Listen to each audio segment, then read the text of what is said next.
Aside from those initiatives you've already discussed, please explain any others you plan to undertake and how you would pay for them. What are your legislative priorities? Thank you. I appreciate the 2 minutes for this question. Let me focus on two. One having to do with the environment, the other having to do with transportation. Annapolis, as we all well know, is a unique town has unique challenges with the environment because we are already built out. It's not like there's all this undeveloped land and we can create all these new environmental regulations for new subdivisions going in. We're already developed, and as a result, we need to look for ways to retrofit existing properties to improve the water quality. One of my proposals for the environment is to require that all properties, even properties that come in for redevelopment, capture and treat 100% of the stormwater that comes onto their property. As it is now, I mean, you just need to go downtown. Anytime a raindrop hits a roof, it runs down the gutter, downspout into the gutter, down the cobblestones or bricks, and straight into the bay. And along the way, it picks up pollutants and chips of rubber tires and all sorts of other things that we don't want in the water. And I need to stay on track. So I have a 10-point environmental plan. I'm real pleased that an all-star roster of 17 major environmental leaders have endorsed my campaign. And you should go to cohenformayor.com to read about it so that I can talk about the next thing, which is transportation, in 30 seconds, which is transportation is a regional problem. And the city of Annapolis' population has not grown all that much, but around us it has, and we bear the brunt. And the only way that we're going to make progress is through a regional transportation authority.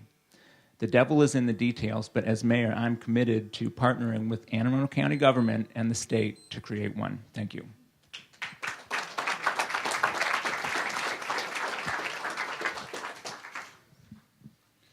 I've put together initiatives called 5 Points of Life.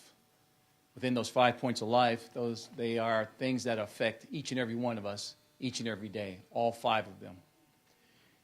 My design in those 5 points of life, and those that would be directing those 5 points of life, would be the nonprofits who are grant funded by the city government, bringing them all together in a collaborative way to move forward into the areas that we have the greatest issues from within our city.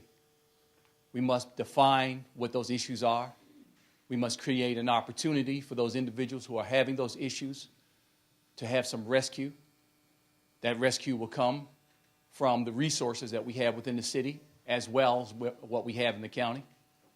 Once we have defined those issues, brought those individuals up from that slippery slope in which they live in, we put them on a playing field. And once we get them on a playing field, then we can deal with the other things in which they will need. The educational opportunities, the career-bound opportunities. That is the way in which we're going to move forward as one Annapolis. And that's the only way in which we're going to make this city the city that it needs to be, that will create that opportunity to see the capital city in the way that it should be. Thank you.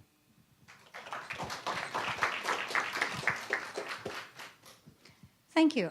I'd like to take my 2 minutes to talk about a couple of issues that haven't been mentioned here that I've worked on and I care a great deal about, and that's public housing and crime.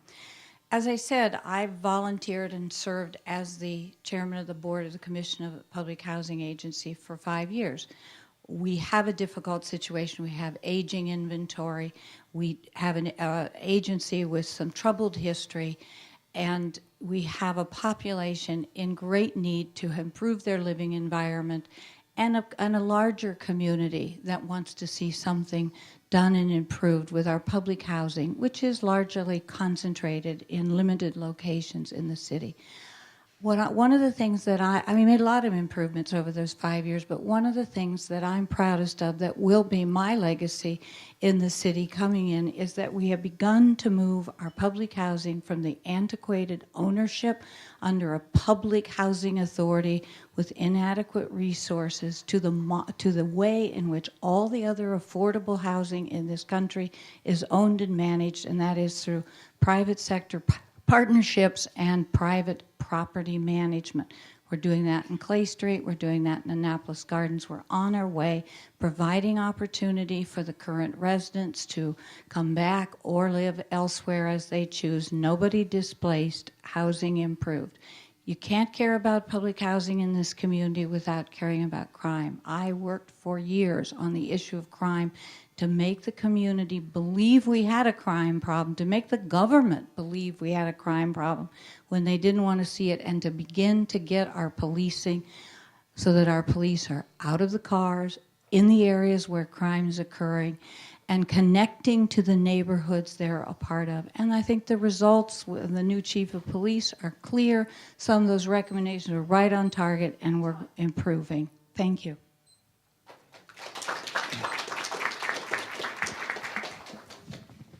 Dealing with a declining economy, ending traffic congestion, improving public transportation, cleaning up the Chesapeake Bay, doing our part to do that, making our communities safe. These are our concerns. And I'm going to make these issues my priorities. We need a sustainable society, and Annapolis is best poised because of the progress we've already made to be an example as a state capital, not only to the state of Maryland, but to the nation on the environment. Our stormwater runoff legislation that we passed during the last 4 years, our construction codes that have been passed during the last 4 years, we're now at silver level for construction. Hopefully we can move on to gold.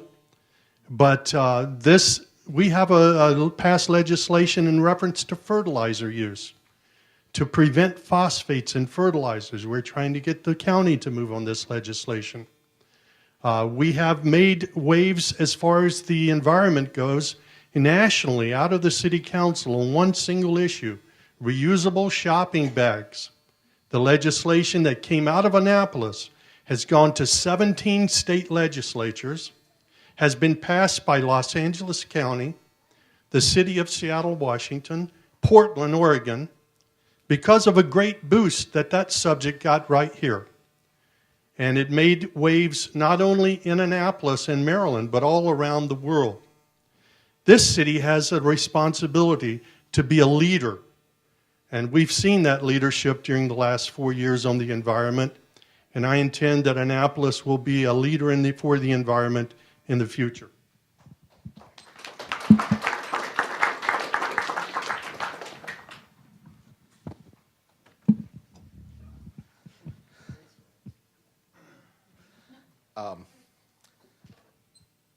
It's a hard act to follow. We're all saying so many of the same things.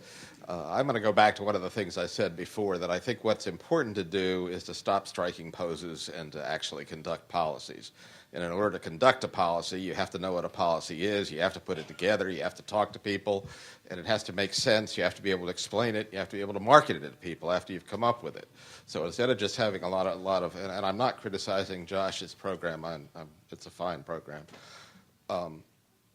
Once you've got a policy, then you're not just doing sort of knee-jerk environmental things. There are just so many things that the city should be setting an example on. One of the things I point out on my website, and this is from the EPA website during the Bush administration, it's not Al Gore or something like that, a leaf blower puts out more pollution, which ends up in runoff in the bay, than I think it was 80 new cars. One leaf blower, because of the two-cycle engine is a big polluter. Now, leaf blowers are disappearing. Two-cycle engines are disappearing in lawnmowers and outboards, but they're not disappearing in leaf blowers because the four-cycle leaf blower would be too heavy to carry around. Another thing that I think I can't believe we haven't done anything about it is LEDs. Queen Elizabeth is converting Buckingham Palace to LEDs, and it's not because she's, I've never heard her tell the newspaper she was an environmentalist, but she's way ahead of us on that one. There's so many things like that, top to bottom, that need to be looked at, but it all comes down to outreach, transparency, and policy, in my opinion. Thank you. Thank you. I'd like to go back to the three things that I mentioned earlier: reform, reinvest, and reinvigorate the city. And one of the things that I definitely want to focus on is the notion of how we do business better, how we represent ourselves as the capital city that we are known to be. And it starts with a government that works for the people and with the people. And so we will focus on programs that will provide opportunities for inclusivity. I mean, I hear it over and over again, if we only had a chance, if we only do. And I think that at the end of the day, people are tired of the bickering and the bitterness between relationships and personality. The mayor has to work with the city council, and the city council has to work with the mayor. And so for me, I really want to focus on good governance, economic development, how we sustain businesses, but also grow businesses. The other thing is infrastructure. We're in a 300-year-old city with 300-year-old pipes. Many of them are still wooden pipes. And when you look at some of the scenarios, I was talking to someone over off of Edgewood Road who was showing me silting issues and runoffs. And so I applaud Josh and what you're doing in terms of the environmental solutions that he's coming up with. And we do have to be responsible and to the Chesapeake Bay, who has been good to us. And lastly, transportation is something we need to be proud of. And we need to have a stellar kind of transportation service that would make us proud to get on those buses. And so, 15 seconds? Okay. Well, my last point is Anastats is what I'm going to call the City Stats program. And I think that Anastats will provide for an opportunity for us to look at, again, how the city services operate and run. Thank you.